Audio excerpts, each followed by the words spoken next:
Stopite nazaj. Stop nazaj! Ok.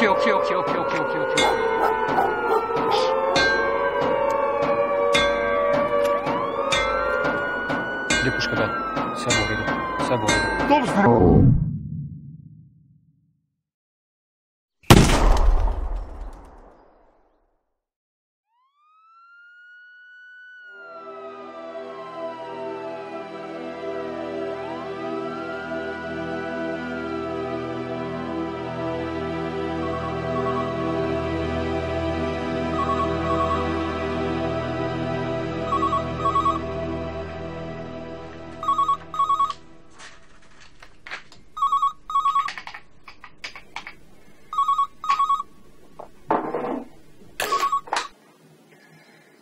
Ja, prosim.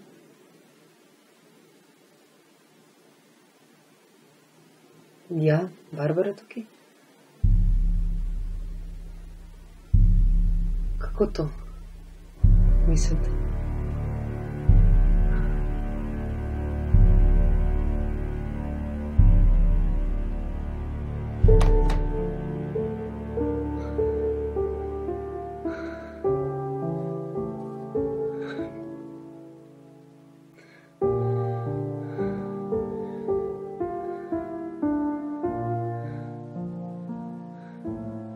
Policija danes javnosti posredovala prvo uradno informacijo o smrti vojaka v bližini ljubljanske vojašnice Franz Rozman Stane. Šlo naj bi za samomor, kar potrjujejo tudi pričevanja očividcev dogodka. Z enim od njih se je pogovarjal Edi Pucer. Del dogajanja usodne ponedeljkove noči je vsaj uradno pojasnjen. Blaž Furjan, 19-letni vojak iz Kopra, ki so mu do konca vojaškega roka ostali le še 3 dnevi, je po uradni verziji napravil samomor. Uradna verzija govori o samomoru in ta uradna verzija ima toliko lukenj, da zadeva zahteva dodatno preiskavo oziroma na novo. Tu, gledajte, se preveč stvari in preveč zgodb je, da bi bil lahko veren pri eni taki zadevi, kot je uboj tega vojaka.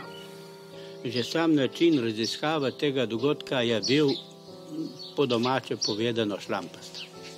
Da je neki slučaj oziroma spoznanj, ki sem jih takrat doživel, pa vendarle navezuje na možnost, da Blaž ni naredil samomora. Nedeljski dnevnik se je zgodbo vojaka Blaža Furjana srečal po knjigi sestre Barbare, ki je postavila 77 vprašanj. In čisto vsaka od teh 77 vprašanj je bil res utemeljen sum, da tam nekaj ni bilo v redu, preiskava ni bila v redu, okoliščine so bile sumljive, vse je bilo navzkriž.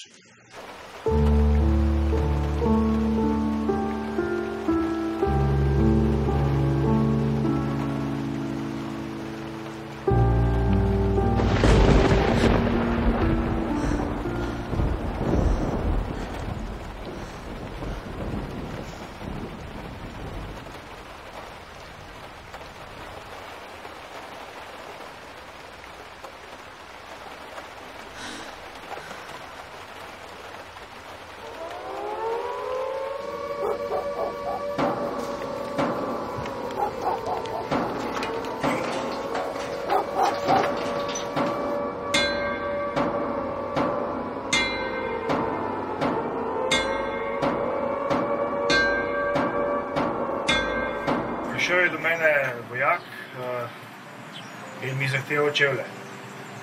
In jaz sem noter sedel v vrtlarnici in sem rekel, da mu čevlje ne dam.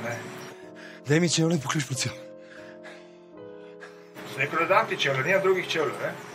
Potem pa pomolil puško. Mislim, daj mi čevlje in poklič policijo. Daj! Poklič policijo, jaz ga pa proti bolnici. Takoj sem se sezul in mu dal čevlje.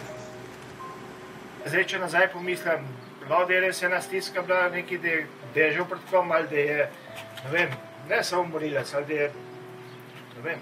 Ja, to je res nenavadno, ne? Se pravi, če je on stekel do varnostnega in prosil za pomoč in prosil za policijo, je to nenavadno. Razen, če bi želel imeti publiko, ampak zakaj potem policijo? Potem bi verjetno pred kolegi, pred nekom drugim. Ker moramo vedeti, da samomor je zelo agresivno dejanje, vedno.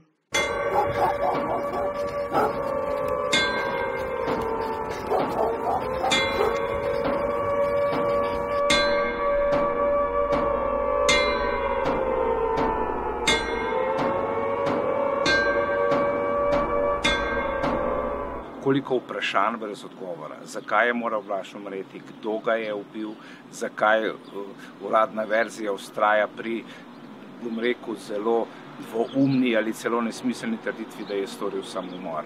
Običajno se ljudje zatečejo pa nekje na samem naredijo. Poklical sem ga, sem rekel, naj se ustavi, naj odloži orožje. Stopil na sredo ceste. Puško je obrnil na srce.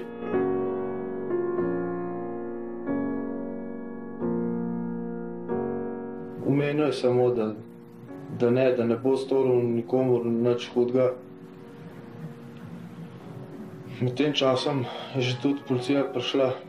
Ker smo sred ceste opazili tega vojaka z puško v roki. Takrat sodelavca se je pripeljala po letališki cesti v smeri dogodka. Zadnji trenutek sem opazil blizu luči dva možakarja. Ko smo skočili iz vozila in ga pozvali, da se ne umiri, je pač zavpil, da bo streljal, da se ne omaknemo stran. Priče govorijo enkrat tako, drugi drugače, kar je že dodatno dejstvo, da nekaj ni v redu. In pred njemu sta stala vojaka, mi pa njemu tako dva ali pa celo trije varnostniki. Dva sta bila pred njemu. Kriminalist, ki je to zadevo raziskal, je dal prednost pričam pred materialnimi dokazi. Priče lahko slabo vidijo, lahko lažejo, tako da to sploh ni dvoma, da materialni dokazi so najbolj pomembni. Eden je držal strelno orožje v roki, nisem vedel, v koga je bilo usmerjeno, ali v nasproti stoječega moškega ali proti sebi. Malo spušenega, malo dvignenega, ampak obrnenega cel čas proti sebi. Ampak vi vseeno tega trenutka niste videli, da je on to dvignil, videli ste samo plamen. Mi smo videli puško, to se je videla, da drži v roki. Kam je obrnjena smer, kam je cel obrnjena, pa ne. Jaz ne morem trditi, kam je bila cel obrnjena.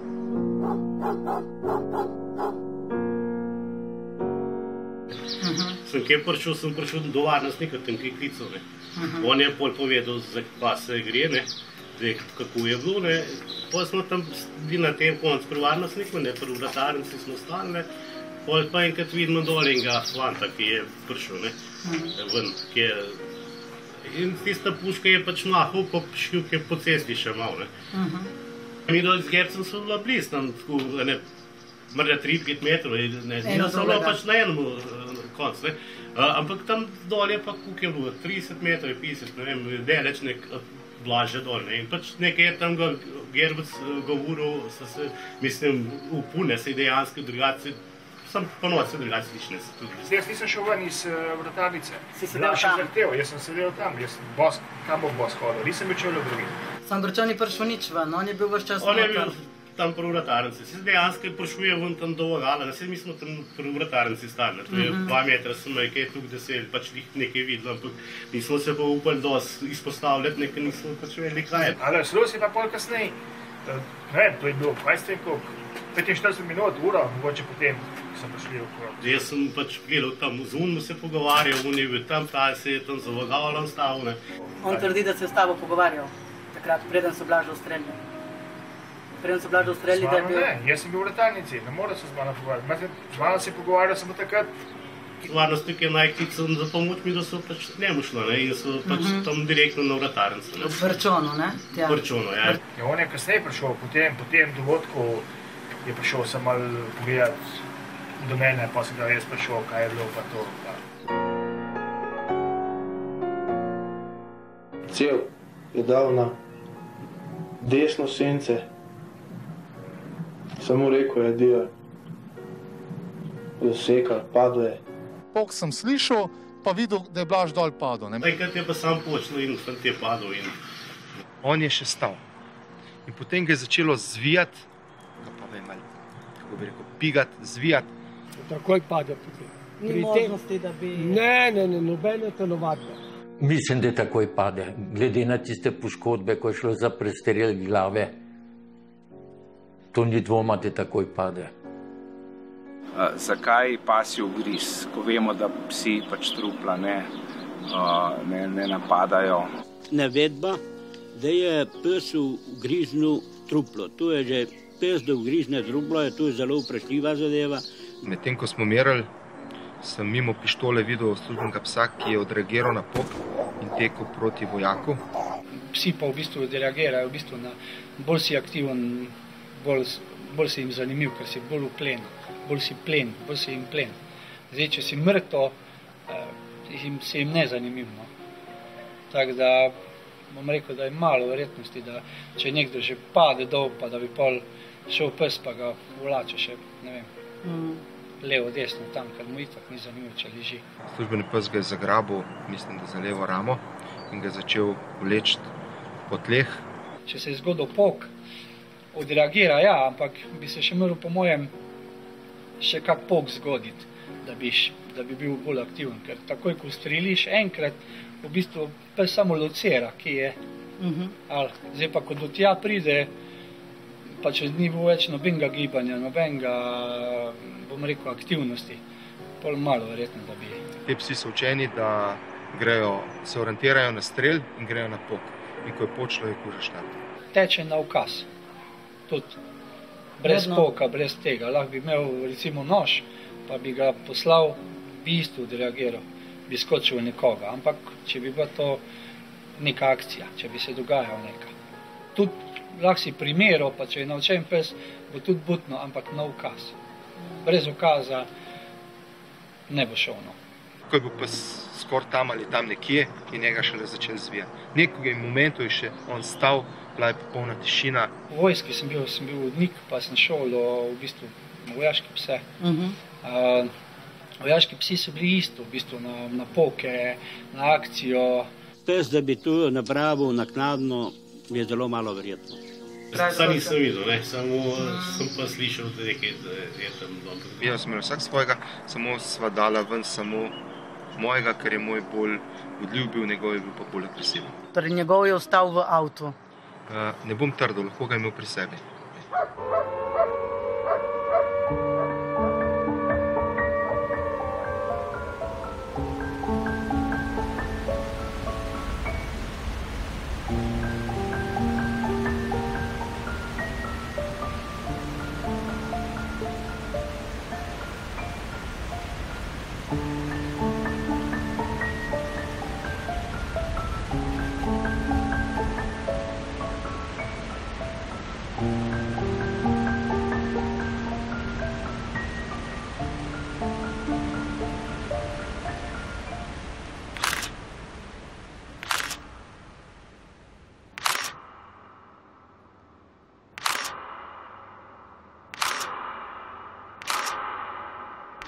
Zakaj vztraja pri tem, da se je ustrelil z kalašnikovko? Ponavadi, če se ustrelijo s puško, se ustrelijo v brado, ponavadi pod brado ali pa mogoče v srce, če se nagnejo nad orožje, nikakor pa ne, da bi se v sence. Orožje ima svojo moč na izstrelku, na cilju, kjerkoli že, in pušča sledi. Teh pa v dokumentih ni bilo dobro videti. Mislim, da res gre za velike napake preiskovalcev. Prvi dokaz bi mogel biti, ali je bila puška uporabljena. To bi bilo dosečeno z laboratorijskim preiskavo puška, katera je bila tudi ta namen vzeta, pa teh rezultatov ni nikjer.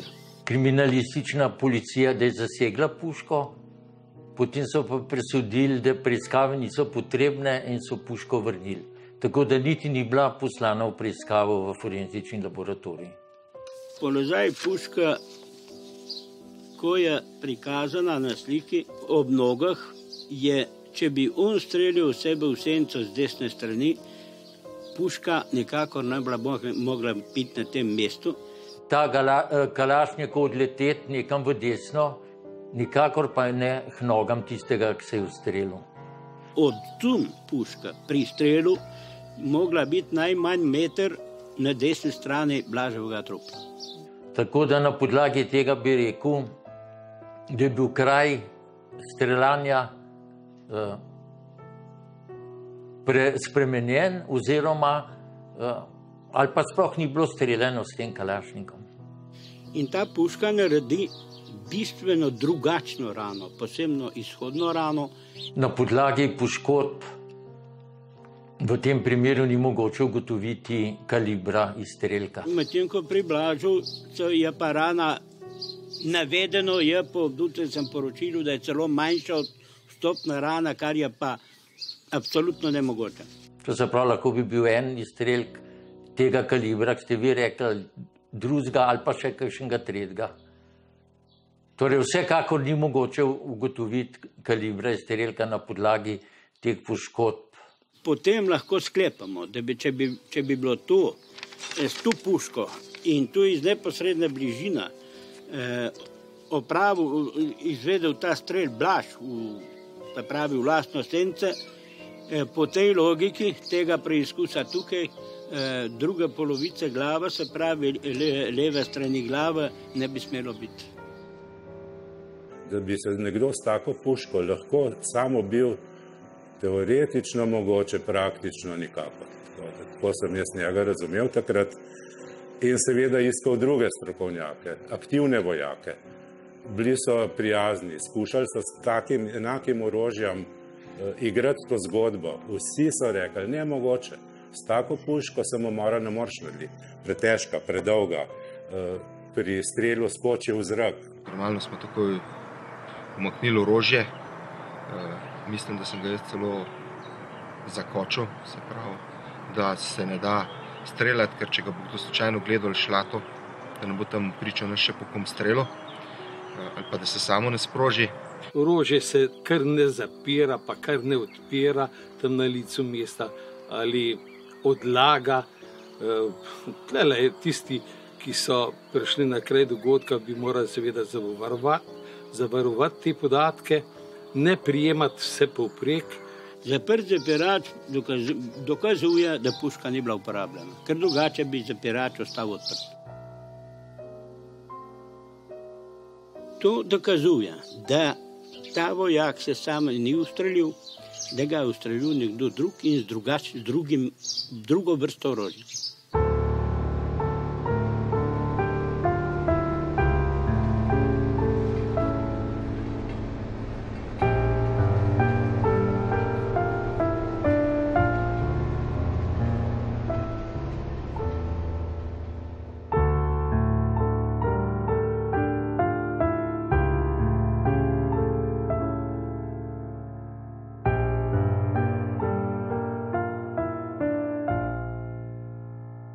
Ob vsem tem, kar sem doslej slišal, prebral, preučeval, sam sem šel skozi vse razpoložljive dokumente, sem si lahko sam ustvaril vtis, da zadeva smrdi in to zelo smrdi. Skratka, samomor ni prišel niti upoštev, kaj šele kot možnost. Tu gre za nemogoče zadeve, ki jih en preiskovalec po logiki ne bi smel kar tako zavreči ali upoštevati, ampak resnično temeljito pretehtati. Tukaj bi morali dejansko preiskovalni organi opraviti svoj posel. Dobil sem občutek, da se stvar bolj prikriva, kot raziskuje, in to nemirno in grobo.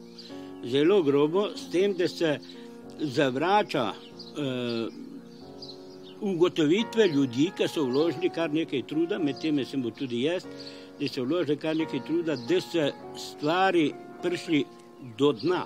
Policija vedno, ko pride na kraj, pa začne ogled, pa potem, ko piše zapisnik o ogledu, pa še preden ga začne pisati, vpraša, ali je bil kraj spremenjen. In če je bil kraj spremenjen, to vnese v zapisnik. Tudi materialni dokazi so odstranjeni oziroma se skrivnostno izginili. Materialni dokazi so najbolj pomembni. In če teh ne najdemo pri ogledu, potem smo veliko zamudili. Ko sem jaz to pole napisal, dal na papir, smo to z Barbaro šla k tožilcu Petrci in sem mu vse to pokazal in sem prišel do zaključka, ko sem se jaz začel z njim tam pogovarjati, da on zadeva sploh ne pozna in da jo ni niti prebral.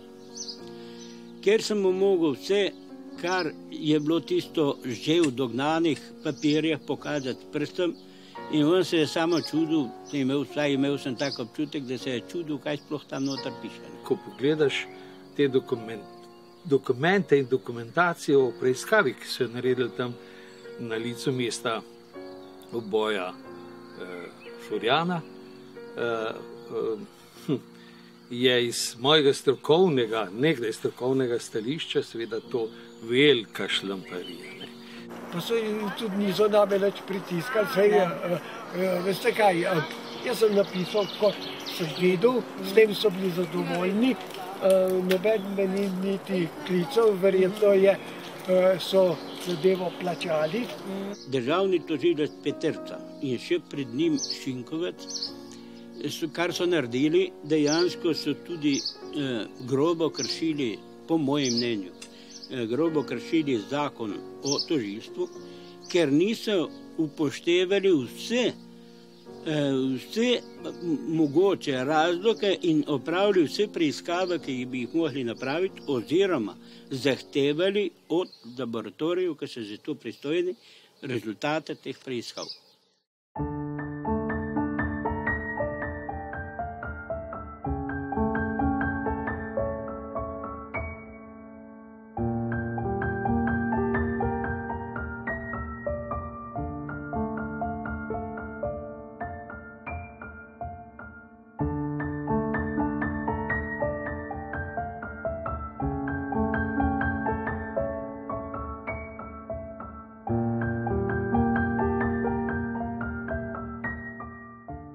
Sumim, da so spet na delu neke čudne sile, povezane z bodisi paravomom, bodisi z preostanki tiste zelo glasne brigade Moris. Pripadniki te brigade, ki so bili nekako v sklopu Slovenske vojske, da so imeli popolnoma, ko bi rekel, svoj status v vojski, delali so lahko karkoli. V sklopu brigade se je oblikovala ena skupina, katere vodja je bil Njavro. V medijih se te skupine prijel ime Paravomo. Sem bil tudi v specialni brigadi Moris, kjer sem doživel tudi ali pa ugotovil številne stranpoti ali ne bodi ga treba. Fantje, bom rekel, so bili po svojem nori. Enostavno indoktrinirani. Verjetno so celo verjeli, da delajo prav, ampak dobili so oblast v roke. 10-12 ljudi je bilo tako posvečenih v ta krog, da so bili takrat, oziroma smo bili nad zakoni. Delali so čuda z ljudmi, ki so se vozili po cestah, jih vlekli iz avtomobilov in tisti, ki je imel malo hrvaškega naglasa na tle, cel puške v usta in tako naprej. In takrat sem se vprašal, kaj je to, kdo jih bo ustavil. V glavnem smo se ukvarjali s stvarmi, ki bi se ukvarjala neka tajna služba ali pa neki odred brez pooblastil. Te nečedni posli pa so takrat bili trgovine z mamili celo, trgovine s cigareti, pa predvsem trgovina z orožjem. Trgovina z orožjem je bila ena primarnih dejavnosti, s katero smo naš črni fond polnili. Da sem jih pogosto srečal ali ujel na lažeh, ko so potvarjali ali prikrivali ali drugače interpretirali, seveda v korist svojih nadrejenih ali šefov, ki so, saj so bili pravzaprav v brigadi Moris neposredno podrejeni, ne Krkoviču, ampak tudi Janši neposredno. Je Blašo padel v nedolžen, nekriv v to skupino, morda se je uprl in nekaterim, kot sem rekel, smrt ni bila pomembna. Da so Blaža preganjeni ubili zato, ker je poznal njihove nečedne posle, nikakor pa ni hotel sodelovati pri njih, čeprav so ga v to silili. No in takrat je bilo lih to v teku, da bi se tisto noč orožje odpelo, ampak nekaj je šlo narobe, ker ko sem jaz tja prišel, so bili vsi razburjeni, bilo jih je več, kot bi jih mogli biti, pa vedel sem, da je tam pri steni, pri hangarju, na koncu hangarja sedita 2 vojaka na tleh.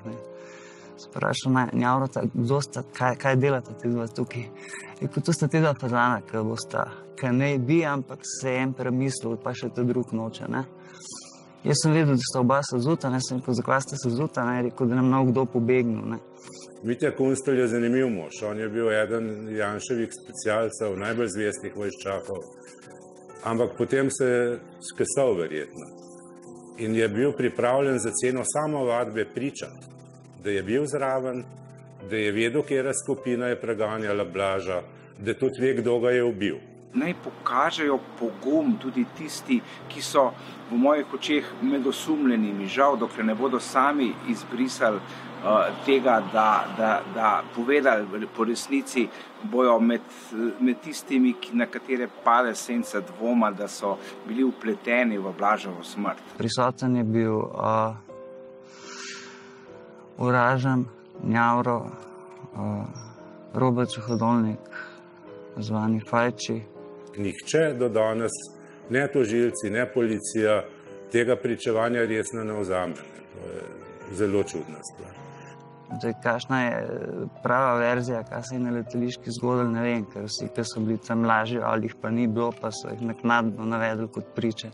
Zaradi teh izjav pa tožijo Nedeljski dnevnik, ne Kunstla, ker je itak spet značilno. In to ljudje, ki Nedeljskemu dnevniku noče dati izjav, da bi oporekali Mitji, kar jim očita. Nedeljski je resen časopis z daleč največjo naklado v Sloveniji, tudi da oni ne objavljajo bedari pa nepreverjenih tračev. Naj pove svoje, Marko Poje, naj pove tudi Darko Njavro svoje, naj pove po pravici, naj pove še kdo drug, Francijo Ražem in tako naprej. Molči tisti, ki je kriv ali pa se čuti krivega, tisti molči, drugače bi povedal in upravičil. Te ljudje so skrivali svoje nepridiprave pred lastno vojaško policijo, kaj šele pred našo civilno. Dolg časa smo imeli občutek, da smo nedotakljivi, dokler se niso težave začeli, pa dokler nas niso mediji začeli razkrivati. Skratka, že sam primer kaže, da je bilo to res čudno in sumljivo. Okoliščine in ljudje, ki so pa vpleteni vanje, pa resen človek sploh nima več dvomov. Ta fant je bil enostavno žal umorjen.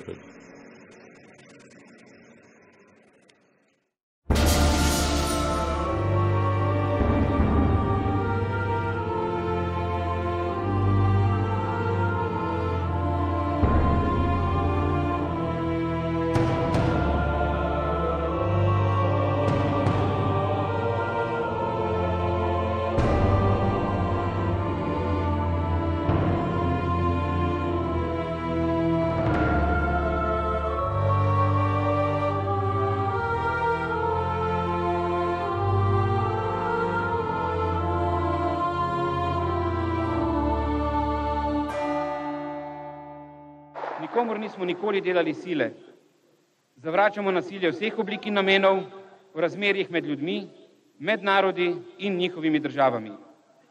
Demokracija, svoboda, spoštovanje človekovega dostojanstva in njegovih pravic, spoštovanje manjšin in doseljencev, odprtost in sodelovanje z drugimi. Tem vrednotam ostajamo zavezani za vselej. Silo kaže tisti, ki mu manjka argumentov in trezne presoje. Nocoj so dovoljene sanje. Jutri je nov dan.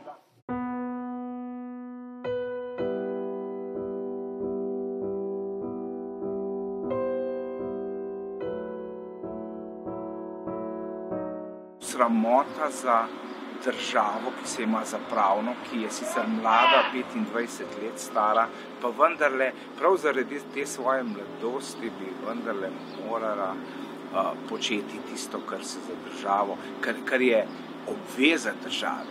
Ne možnost, ne kot neko dobro delo za nekoga, ne gre tu za posameznika. Čeprav govorimo o primeru Blaža Furjana, tu se mora vojska, slovenska vojska, ki je dejansko že tako na slabem glasu zaradi vsega tega, zaradi pomankanja denarja, nezadostne ocene. In potem pa še neraziskana smrt njega in še nekaterih drugih. Tonija Mrlaka so se strelili, čeprav so vedeli, da je v helikopterju on,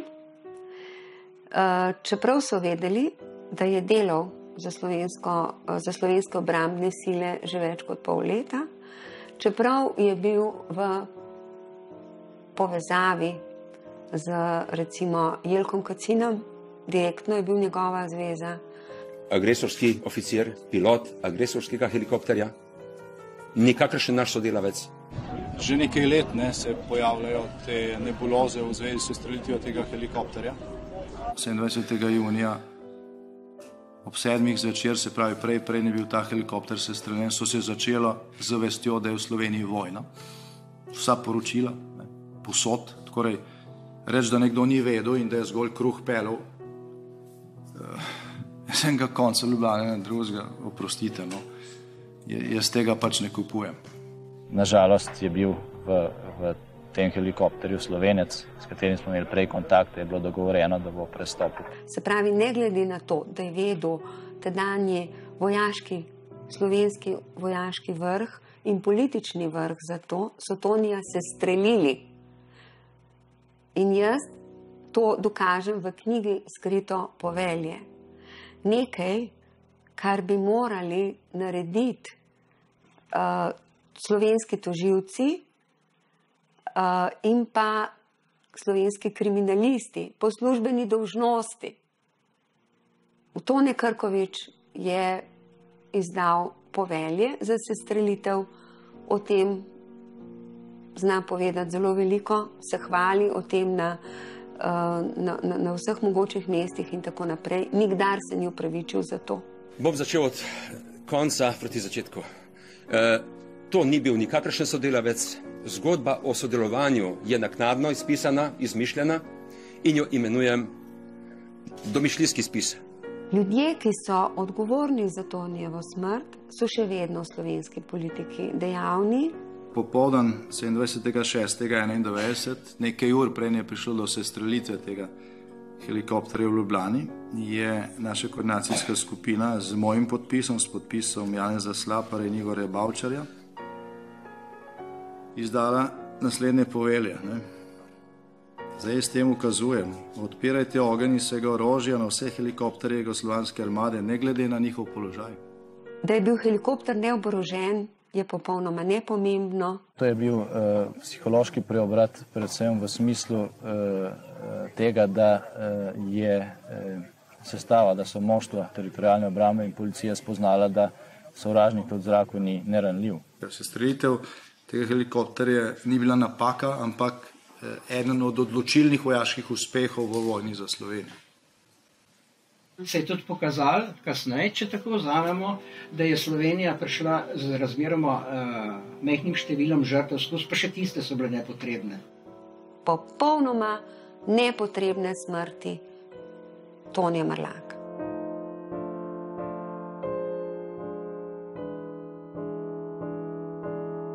Ko je pristal, to je zelo preprosto, pristal na Kodeljevem. Ja, jaz mislim, da bi najlažje bilo, da je zaklenil tisti helikopter, ga pustil nam, pa pobegnil gor na Rožnik. Pa nekam prišel v naše vrste. Postavili so mu spomenik, ampak še vedno lahko pluvajo določeni ljudje. Potem se je pojavil spomenik v Rožni dolini, ki ni spomenik neki uspešni akciji teritorialne obrambe, ampak je spomenik tistemu, ki je pilotiral sovražni helikopter, ki je bil sestreljen. Toni je umrl za slovensko državo. Veliko je bilo nesmiselnih odločitev. Med drugim smo v nekem zelo resnem trenutku dobili ukaz za sestrelitev helikoptera nad Ljubljano. Helikopter je bil neoborožen, imel je oznako Rdečega križa. Zato nisem dovolil streljanja nam. Predstavnik Republiške koordinacijske skupine, ki ga to pot ne bom imenoval, je eksplicitno z Ljubljanskega gradu od mojih ljudi zahteval, da ta helikopter sestrelijo. Mislim, 4 ljudje, ki se imajo za glavne osamosvojitelje, čeprav to niso, ker je bil, osamosvojil se je in izbojeval je to vojno, če je bila vojno oborožen spopad slovenski narod in ljudje, ki se dejansko niso hoteli boriti, ne pa tisti, ki so hoteli sprožiti vojno. Druga stvar se je dogodila 2.7., ko smo dobili ukaz za napad na kasarno.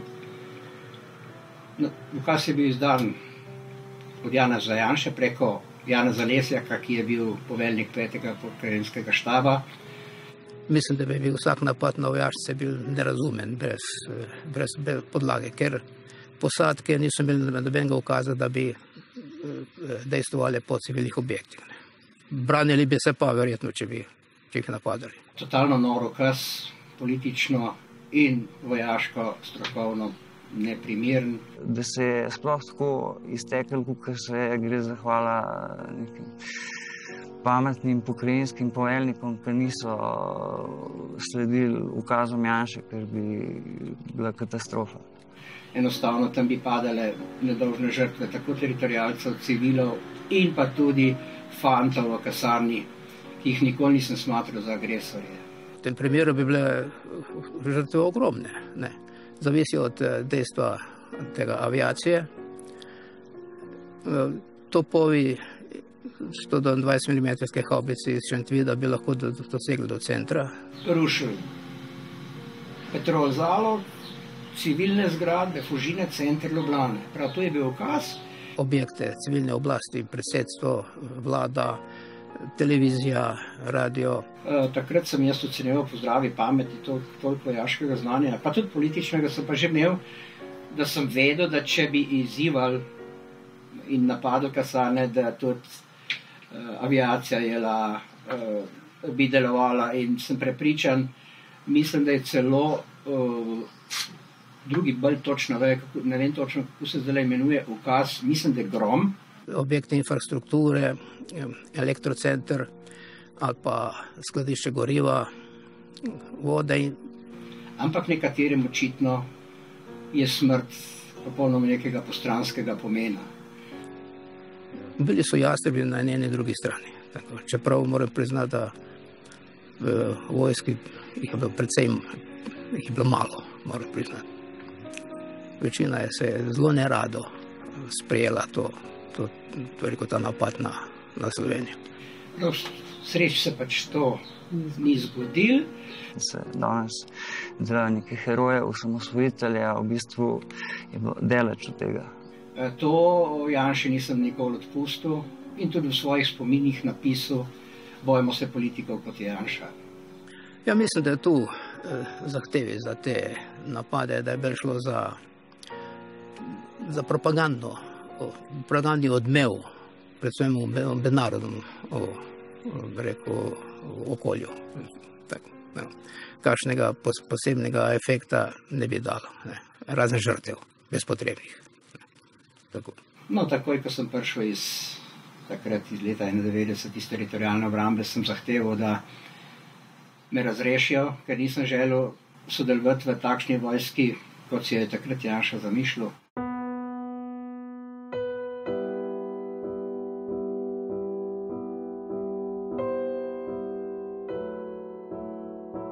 Jaz sem recimo 10 let ali že več raziskujem trgovino z orožjem. Te nelegalne posle z orožjem odprodajo, preprodajo in razne tihotapske zadeve v zvezi z prodajo orožja, in to državno nelegalno prodajo orožja. In zdaj, če povezujemo od orožarske afere, ki je bila, ki ne more noben zanikati in se ni nehala tudi kasneje, je popolnoma možno, da je še vedno ta združba delovala z nekimi dejavnostmi, ki niso. V trgovini z orožjem smo pa mi napisali tako veliko.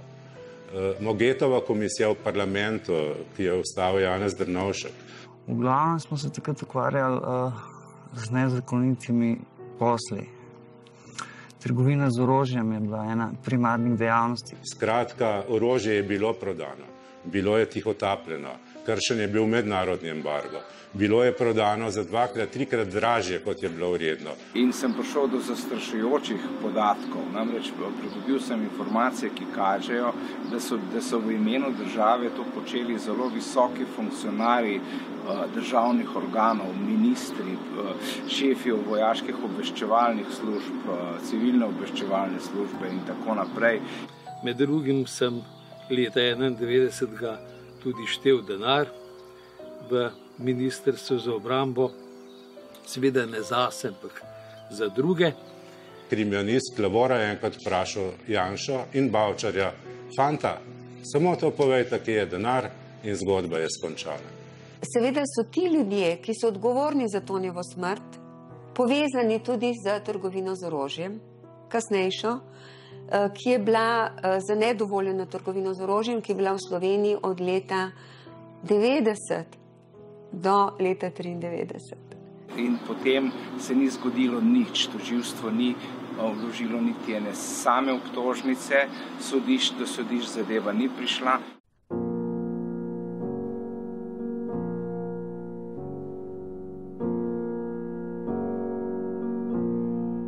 V Depeli vasi sem bil dvojni agent, imel sem glavno vlogo, šlo se je pa za to, kriminalistične službe raziskovala trgovino z orožjem pa kazniva dejanja, ki so jih počeli pripadniki Ministrstva za obrambo oziroma specialne brigade Moris.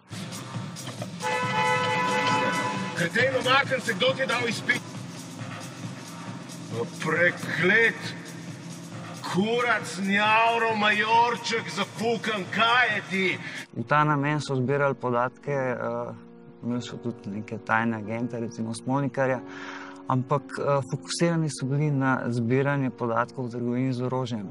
Janša je pa to spreobrnil kakor neko rušenje obrambnega ministrstva, da se neka Kučanova organizacija loteva vojaških struktur, kar seveda ni bilo res, to je bil potem naš konstrukt. Janša je na vsak način hotel dokazati, da policijske strukture rovarijo proti njemu. V ta namen smo izdelali en kup ponaredkov, pa jih podtikali policiji, da bi jih zavedali na napačno sled. No, k nam to ni uspelo, ga je bilo pa treba Smolnikarja pa Kosa na vsak način kompromitirati pa aretirati. Jaz sem hotel oba zvabiti na sestank, uspel mi je samo Smolnikarja zvabiti, Kos ni prišel v past. S tem, da še pred predajo je on dojel, da gre za past, pa je pobegnil brez dokumentov, tako da so ga blokirali, pa tam mu razbili avto, pa smo pol naknadno dali še dokumente v avto. Njavro pa Krajan sta bila recimo operativni vodji na terenu, na obrambnem ministrstvu je v kabinetu sedel Janša, je slušalkam pa poslušal direkten prenos. Tam sem na samem mestu sem bil pa jaz, ozvočen, pa tisti dokumenti, pa Smolnikar je prišel. Bil je Suhodolnik, bil je Oražen, bil je Poje, bil je Praznik, Cvajdik. Cela ekipa, ki je znana tudi iz kasnejših afer.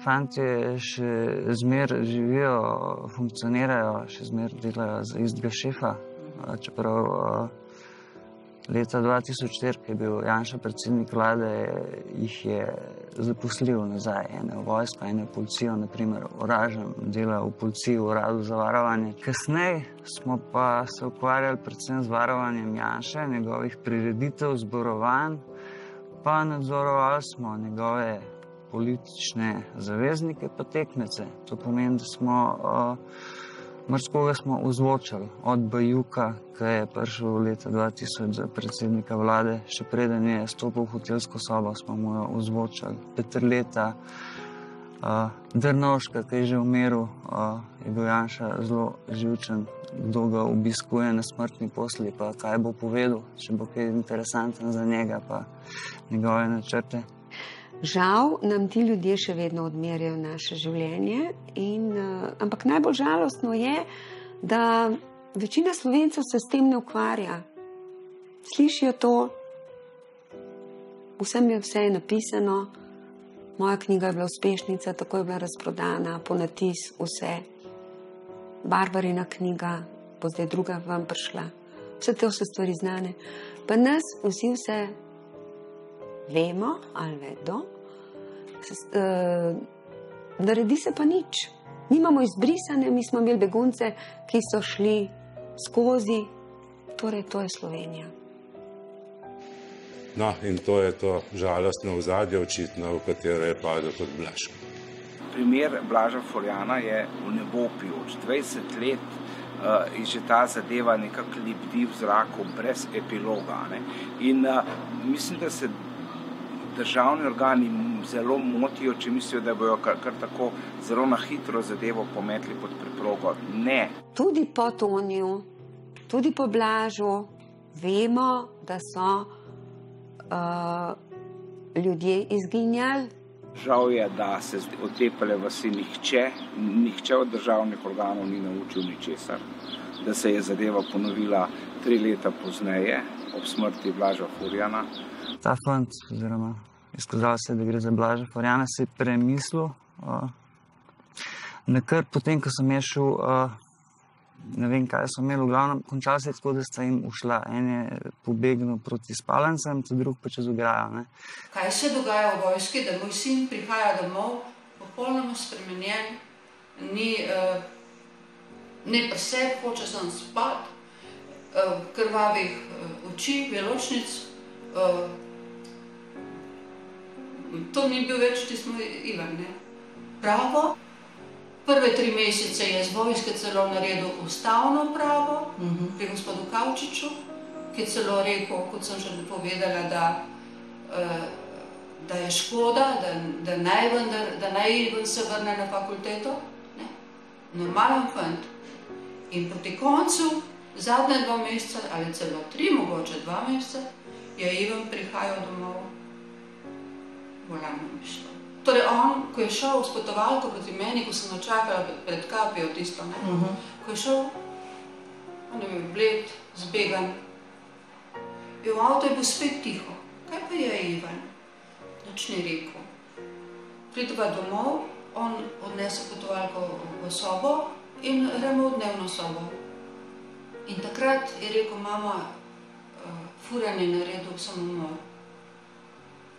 Prižgem in resnično, ali je bilo kasneje, ali je bilo ob 3 in slišim, da je vojak naredil samomor.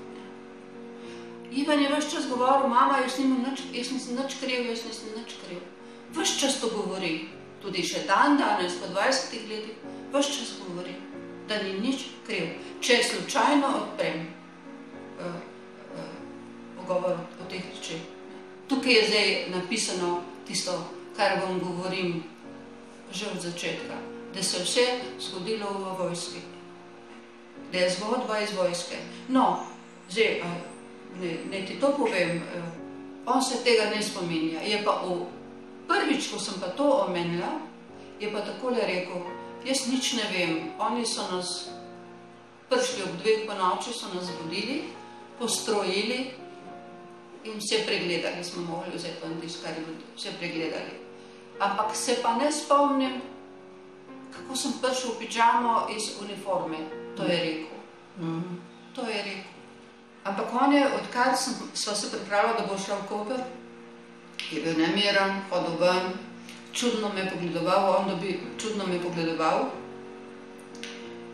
In tisti dan prej, ko naj bi šla midva na to odprtje knjige, ko je pa prišel noter, se je pa pred nama slekel do nagega, se je ulegel na tla, to je najbolj dramatično.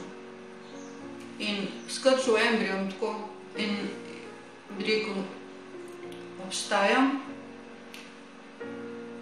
ne obstajam, je skrčen na tleh nag. Torej nisem reagirala, ker to je bil šok. Sam gledam in sam to je bilo, do 5 minut je trajalo, potem je vstal in je rekel, obstajam. Prej je rekel, ne obstajam, obstajam. To se je njemu dogaja. Mrtev sem, pa je vstal, obstajam. Mrtev sem, obstajam. In takrat sem vedela, da moram poklicati bolnico. in sem ga peljala v Ljubljano, ker je bil v šoku. Ne. Ko jaz spregovorim o Furjanu, zdaj ne govorim več, je tukaj strah, zagotovo je tukaj strah, je tukaj občutek, da on ni kriv, da je Furjan mrtev. Jaz sem sama od sebe ugotavljala, da je hudo narobe. Nihče ni nobeden nikoli karkoli niti vprašal, kaj se je sinu zgodilo, tudi kasneje, ko je prva hospitalizacija bila, recimo, niti mene poslušal, sploh pa me ni poslušal nihče. In to seveda smeče slabo luč, ne samo na Slovensko vojsko, ampak tudi na Ministrstvo za obrambo. Jaz upam in nekaj kaže, da se bodo tudi njihovi sorodniki izganili. Očitno imamo samo mi interes, ker tožilstvo in sodstvo nima interesa, da bi upravljalo svojo funkcijo. Mi pa, ki se zavedamo in smo naše sorodnike poznali. Svojci so se 20 let trudili, predvsem sestra Blaža Furjana, Barbara, je ne odneha, zbrala je ogromno gradiva. In tukaj se mi zdi, da je neka stična točka za zgodbo Blaža Furjana in Barbare Furjan. In zato občudujem njen pogum, ker vem, skozi kaj gre in skozi kaj je šla. Mislim, da tle je nekaj drugega v ozadju, kar mogoče bomo težko prišli do teh informacij, samo toliko sem rekla, da vsaj to bi poskusila, da pridem pač enkrat do tega zaključka. Tudi če bo trajalo 10 let, 15 let, samo da ugotovim, kaj se je zgodilo tisto noč. Moja sestra ima formalno, pravno vse potrdila, da je njen mož umrl na pravi strani in da je delal za Slovensko vojsko, ampak še vedno lahko ti ljudje, ki nam dejansko krojijo najbolj usodo in so odgovorni za to, da je Slovenija tam, kjer je, mislim, še vedno lahko pljuvajo. In so predvčerajšnjem spet pljuvali.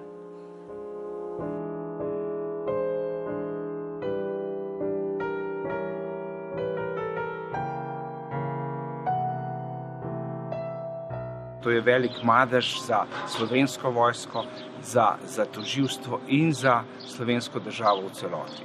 Dokler ne bo primer Blaža Furjana dokončno rešen, ne bo mogoče trditi, da je Slovenija pravna država.